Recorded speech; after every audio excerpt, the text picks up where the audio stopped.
घुमर घुमर कर आसमान में वह देखे मंडराया बादल आया बादल। देखो देखो भालू काला हाथी मोटा जाते कितने रूप बनाया बादल आया बादल। आज संदेशा किसका खा लाया किस मुडेर पर आया छाया प्यारा है छाया बादल आया बादल। वन उपवन सब गांव नदी पोखर तालाब नहर भी सबको ही नहलाया बादल आया बादल। खिड़की पर आ बैठी नैना बड़े बड़े थे उनके नैना सहेली उसको घर ले आए बैल खिलाकर सैर कराई पैर पटक कर नाच दिखाई।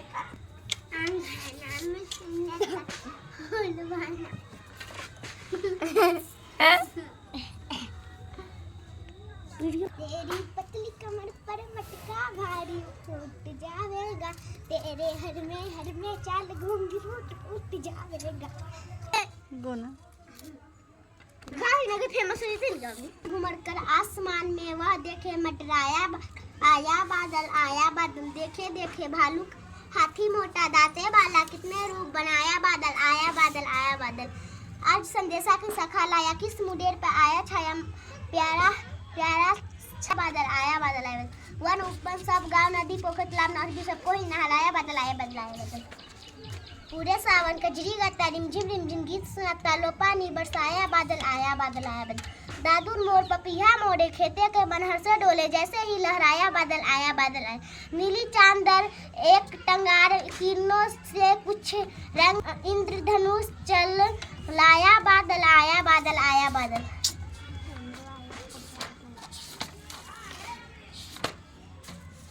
बहुत पुरानी बात है। मदन नाम का एक लड़का अपनी विधवा माँ के साथ गांव में रहता था। माँ बेटा बहुत गरीब थे और उनके पास कमाई का कोई साधन नहीं था। फिर भी मदन दिन भर खेल कूद में ही तंग आकर एक दिन उसकी माँ ने कहा अब मैं तुझे बैठा कर नहीं खिला सकती जा कुछ पैसे कमा कर ला। मदन घर से निकल पड़ा। वह गहरी सोच में डूबा था कि कैसे पैसे अचानक उसे डुग्गी पीटने की आवाज सुनाई दी। सुनो राज दरबार में कभी सम्मेलन हो रहा है। सबसे अच्छी कविता सुनाने वालों को 100 रुपया मिलेगी इनाम में मिलेगी। मदन चौंकना हो गया। 100 रुपया तो बनाया मौका था। मदन राजमहल की ओर चल पड़ा।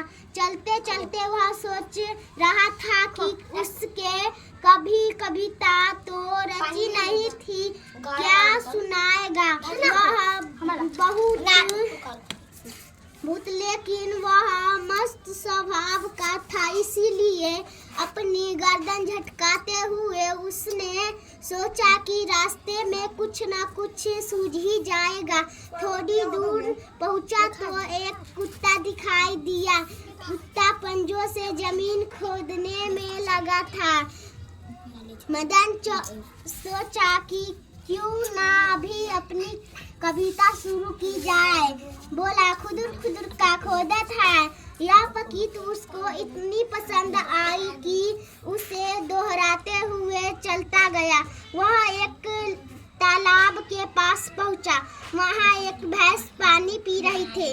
मदन बोल पड़ा सुरुक का पीवत है। मुस्कुराते हुए वह आगे बढ़ा। इतने में एक पेड़ की डाल पर चिड़िया बैठी दिखाई पड़ी। वह पत्तियों के बीच से सिर निकाल इधर उधर झांक रही थी। देखते ही मदन के मुंह से निकल पड़ा का खोजत है। हाँ बोल 1 2 3 4 तीनों देखते ही मदन के मुंह से निकल पड़ा तक झक का खोजत है। तीनों पकीतों को रटते वह चलता गया।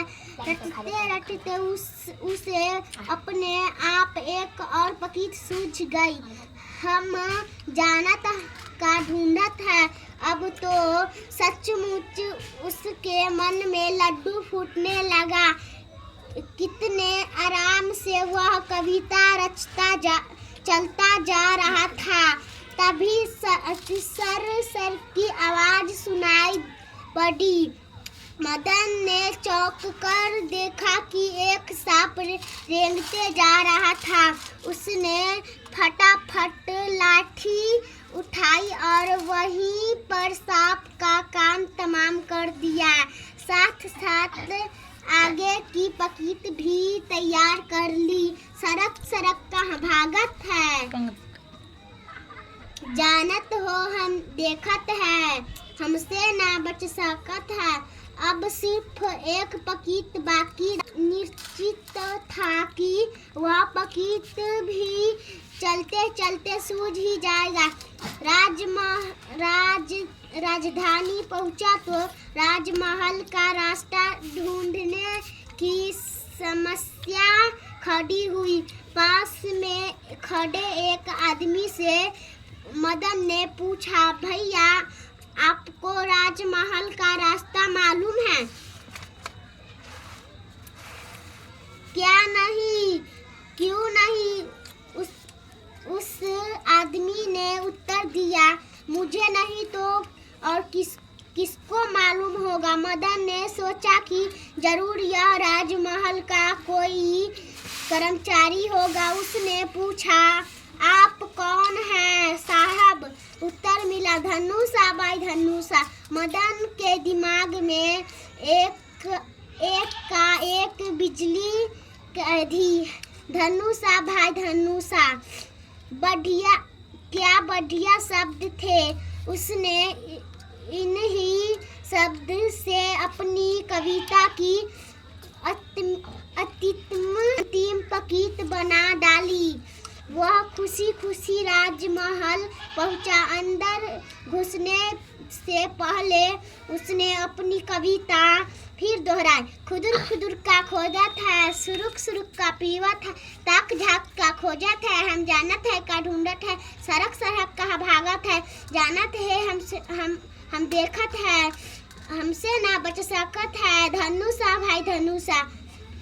राजमहल